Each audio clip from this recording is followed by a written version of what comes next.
Hi, welcome to the dad77, episode 3. So, just some background. I'll be doing this for several, and you'll get bored from it if you listen to all the podcasts, but it will help those who are just joining the podcast to know a little bit about me. So, I grew up in Illinois, out in a rural setting. I loved how I grew up. The summers, I ran the neighborhood. We were on 2.5 acres. My neighbors had 5 acres. We had a sportsman's club down the road, and we had a trout ponds down the road. And all of that became my grounds for search and exploration. We had a creek back behind our house where I started my fishing career. Actually, it's not a career, but it's more fun. And so that's how I grew up. I went to a 2-year college, then I transferred to a 4-year college. Huntington, when I went, it was Huntington College. Now it's Huntington University in Indiana. And when I was there, my last 2 years, I majored in Bible and religion.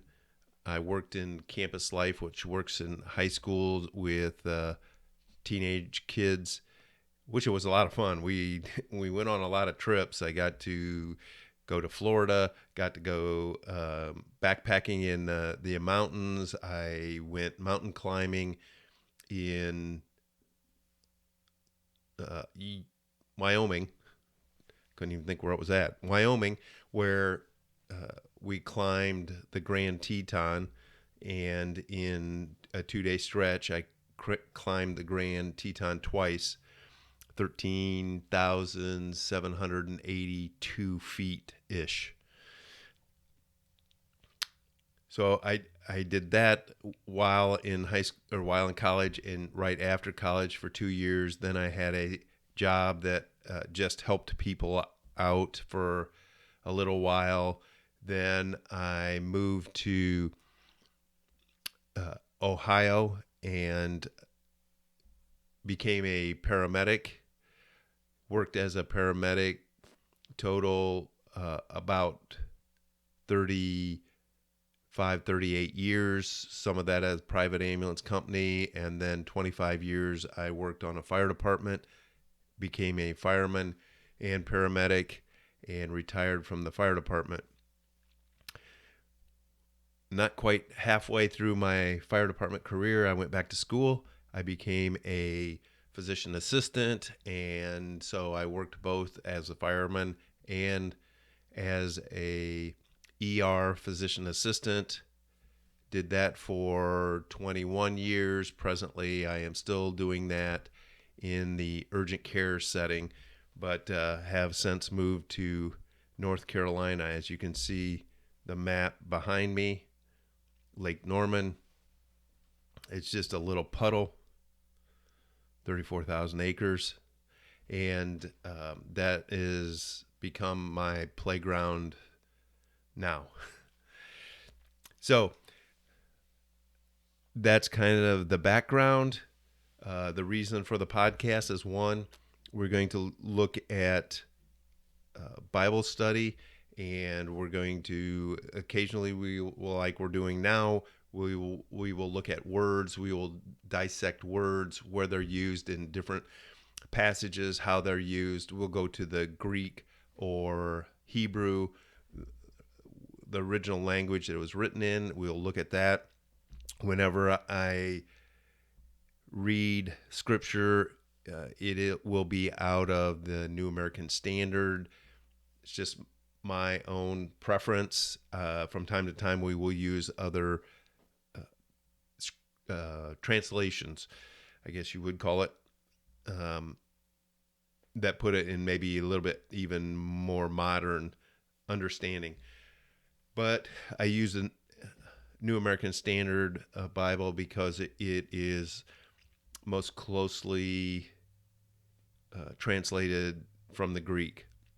So when you look at the English and the Greek, it's really different.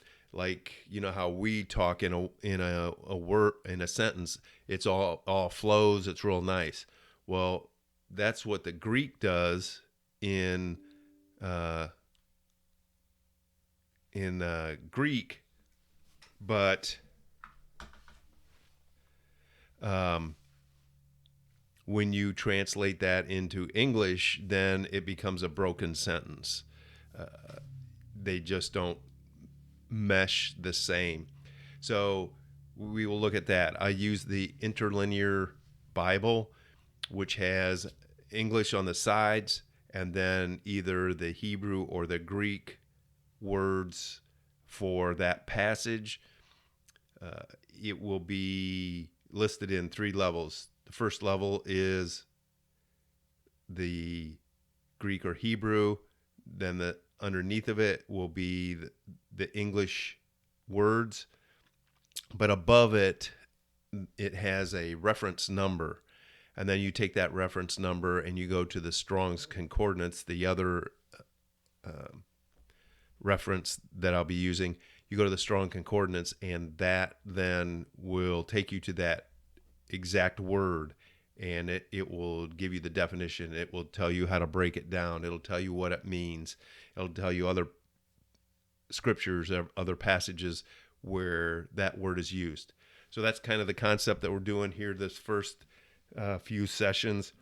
And we're looking at the words of healing, healed, made well, as they meant what they meant in New Testament time. So we've looked at two words already, episode 1 and 2. This is episode 3, and we're going to look at another word, therapeu. And this is what we get the English word therapy from. And it has the concept of medical service, healing, and it actually gives another inference of healing that was the same as if you had a leaf from the tree of life. So that's kind of a permanent healing, that it is done, it is permanent, and that's the way it is. And then another little definition is a relieving from a disease. So, and then that's what we get therapy of. And if you think of our word therapy, you have an injury, you go to a therapist and you work through that and you try and get it healed and back to where it is, a medical service kind of thing. This is the most used word for healing in the Bible. We actually looked at one, which we'll look at here in Matthew 8:7. We looked in last episode at Matthew 8:13, where the word is a different word that was used after what we're going to look at today. So, and I'll put that all together. So the first one in Matthew 8:7 is the centurion, and the centurion comes and says, "Hey, my servant, he's paralyzed, he's tormented, in pain. Can you come and heal him?" And Jesus said, "I will come and heal him." That word that he uses there is the word therapeu. And he's saying, "I will come and be of medical service. I will come and heal him." And then we talked about this last episode, that the centurion said, knowing that the Jewish custom was that they weren't allowed to go into a Gentile's house, said, no, I'm a man in authority. I say to this person, go do this, and he does it. And I say to this person, go do that, and he does it. And so knowing that, all you have to do is just say the word, and I know it'll be done. and Jesus praises him and says, "Nowhere in Egypt or nowhere in Israel have I ever seen anyone who had this kind of faith." And he was amazed by it. So when Jesus first says, "I will come and heal him," he uses this word therapy. But then after that whole encounter, Jesus, then the centurion goes and he finds the person, and he gets there, and the person was healed. And that is a different word than this one here. That is the word that was used, amii, amii, and that was used to cure. So in the first one, he's saying, "Yeah, I'll come and be medical service. I will come and heal him." And then when it actually takes place, then they use this other word, amii, of that it actually took place. That, and we talked last week that that's a verb. So, and then Matthew 8:16.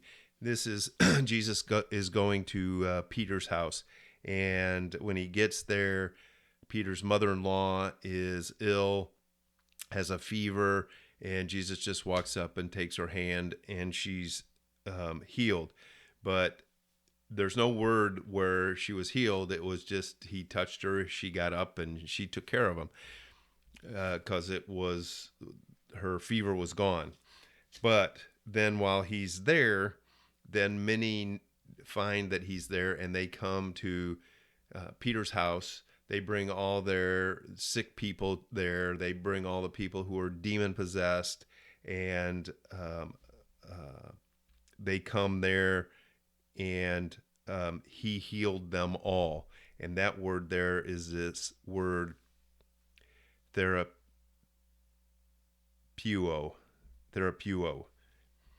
And my English of the Greek is probably not anywhere close to the actual word, but that's the best I have. You can look it up for yourself, and you can try and say it, and my Greek friends will be laughing at me.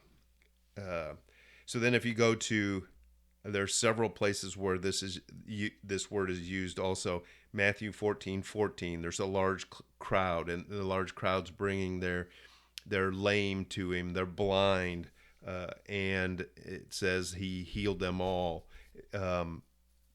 This word here is used. Now the interesting thing is the next one in Matthew 17:18. Also, Mark 1:34 and Luke. We talked about it in the last episode. Luke used a different word, but in Matthew 17:18 is the same story of Jesus coming down to where the disciples were. It's not really described where he was at, but a lot of times Jesus went by himself up into the mountains, and he prayed, and he worshiped God, and then he would come down from the mountain. So he apparently came down to the disciples, big to-do thing going on, and Jesus like, "Hey, what up?" And they go, this dad goes, "Well, my son's possessed by this demon. He's trying to kill him. He throws him in the fire. He throws him in the water. He's trying to drown him. He's doing all this stuff. I bring him to the disciples. The disciples say, try and cast him out. They can't do it." And then Jesus, says, "How long will I be with this unbelieving generation?" And he calls the boy over immediately. The demon throws the kid on the ground, and Jesus rebukes him, and he healed. So Matthew uses this word, and Luke used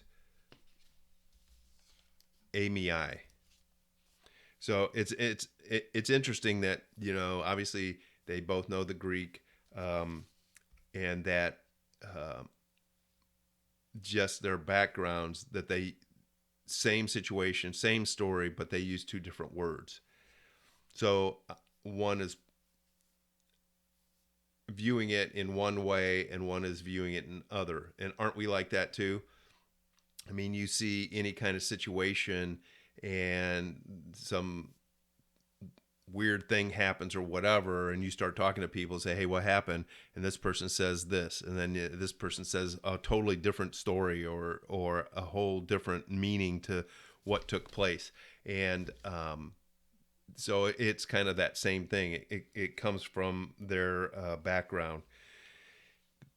So then in Matthew 14:14, there's another large crowd, and there's several places in the scripture in Matthew, Mark, Luke, and John where there is a large crowd coming, and a large crowd are bringing all of the sick, all the injured, some from birth, some had an accident or whatever, and blind, and some couldn't talk. They bring all them people to Jesus, and Jesus heals them all. And this word here is used, that he was being of medical service to heal them. And there's multiple places: Matthew 15:30, Matthew 19:2, Mark 3:10, are all depict those kinds of things. Another example is in Matthew 21:14. Jesus is in the temple. So if you know, Jesus always, when he'd go into a town, he would always go to the temple. That was their kind of tradition. And he would go there, and many times he would speak there. So he is in the temple area. And again, they brought him the blind and the lame and all of them, and he healed them all. And this is a word that's used. What's interesting is this same word that we've been talking about, and we've been talking about it through a lot of different passages of Scripture. We're gonna go to Mark 6:5. So, thinking of all those multitudes of people who were healed, the centurion, the all the people who were brought to Peter's house, the boy, all nobody knows, hundreds and hundreds, and maybe even thousands, because sometimes large groups were in the thousands, and Jesus healed them all.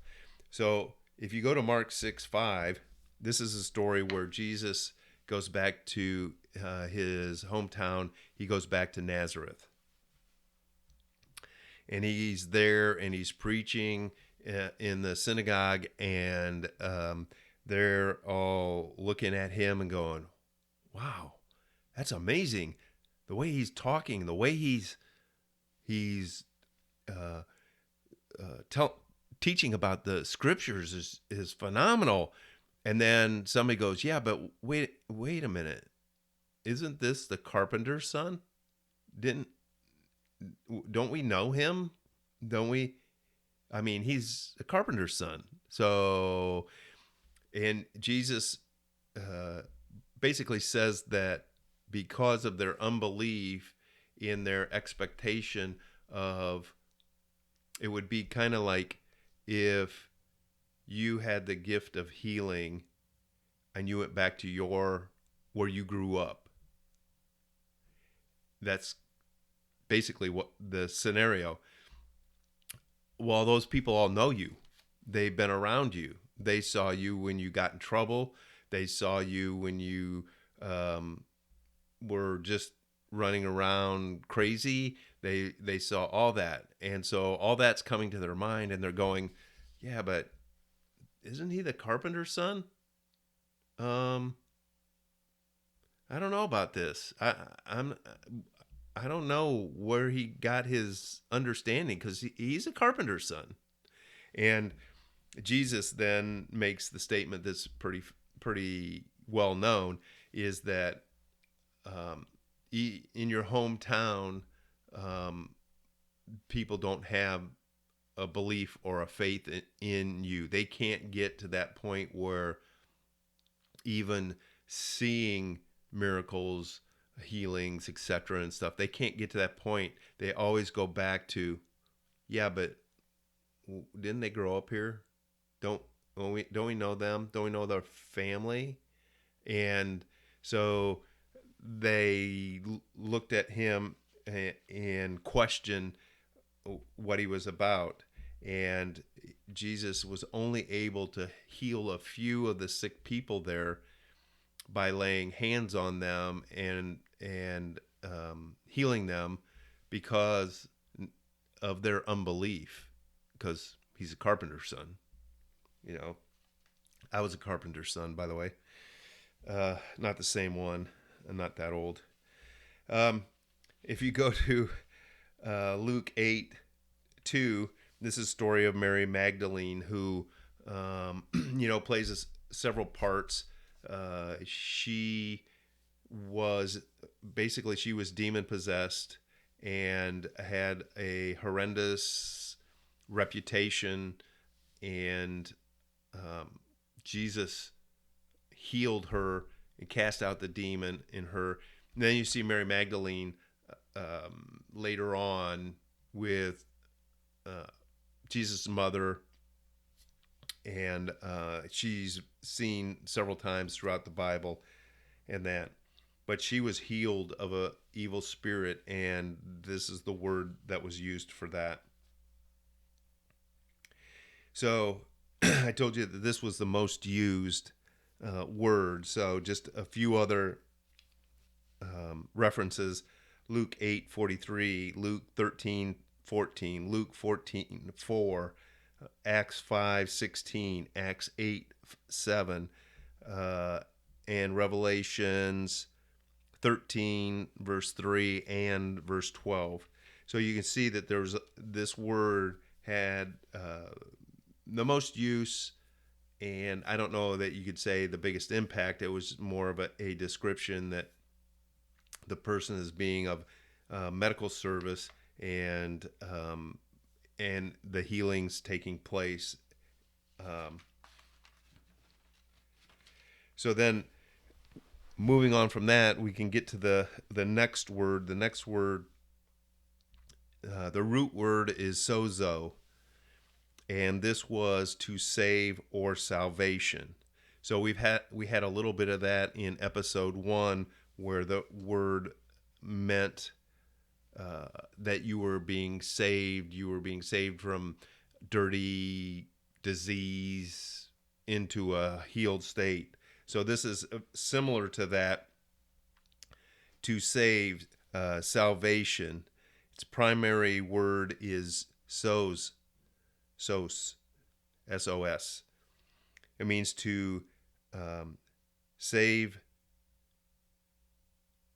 deliver, protect, to make whole, to deliver from disease and healing.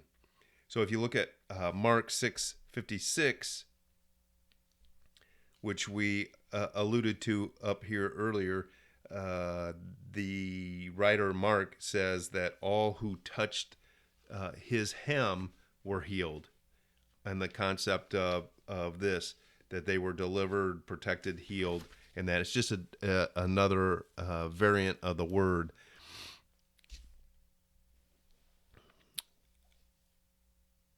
The next word that we're going to use is, this is a hard one to pronounce.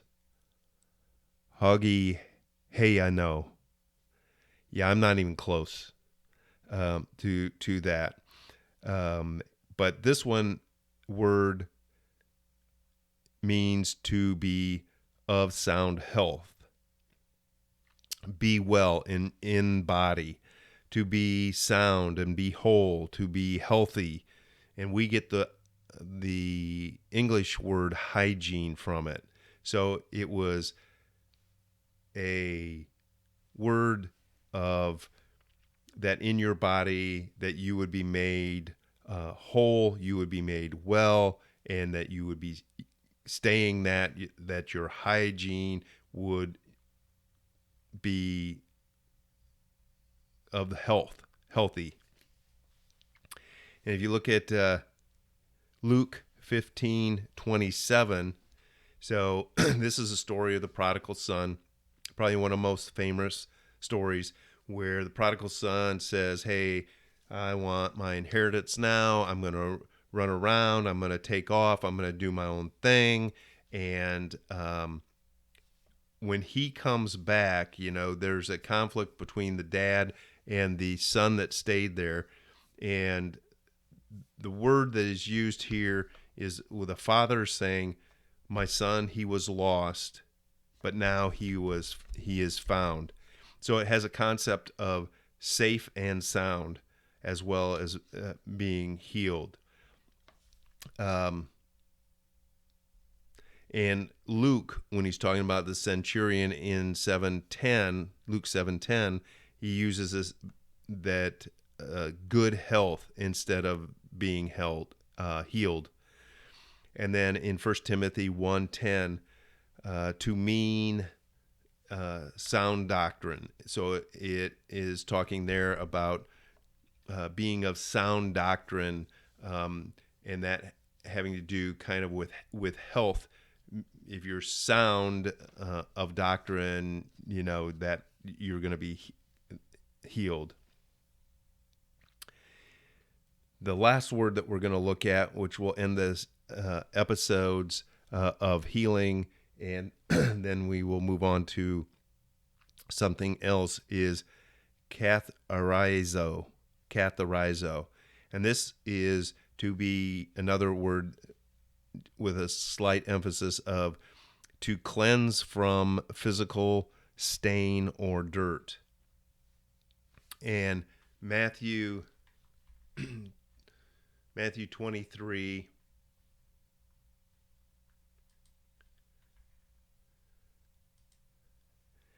'23, 25, excuse me, says, woe to the scribes and Pharisees and hypocrites, for you clean the outside of your cup and of the dish, and inside is full of robbery and self-indulgence. You blind Pharisees. So first clean the inside of the cup and the dish, and then the outside will also become.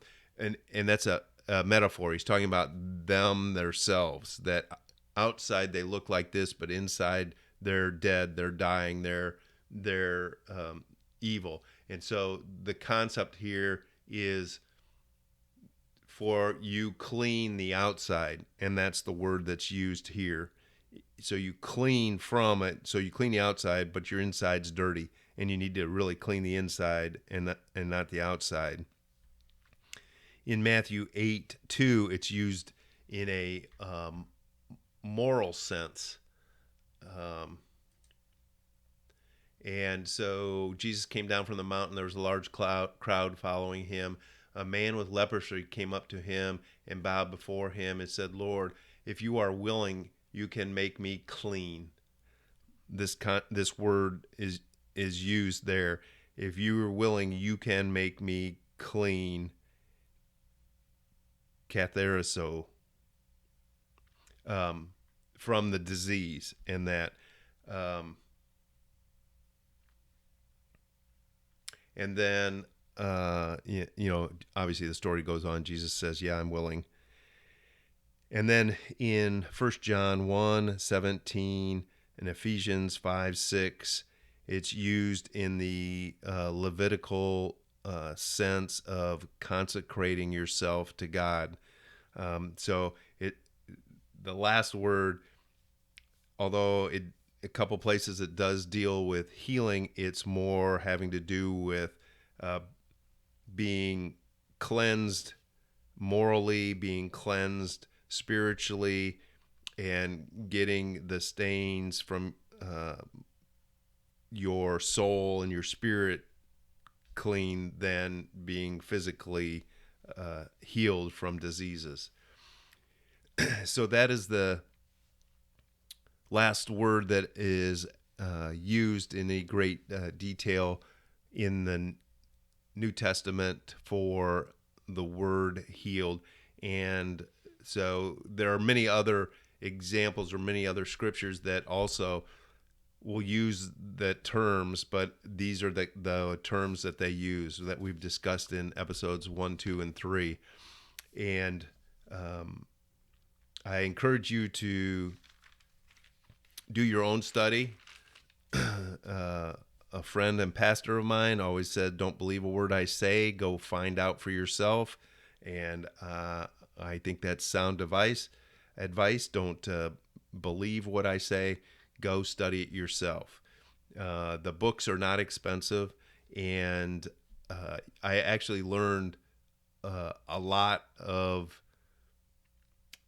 different meanings.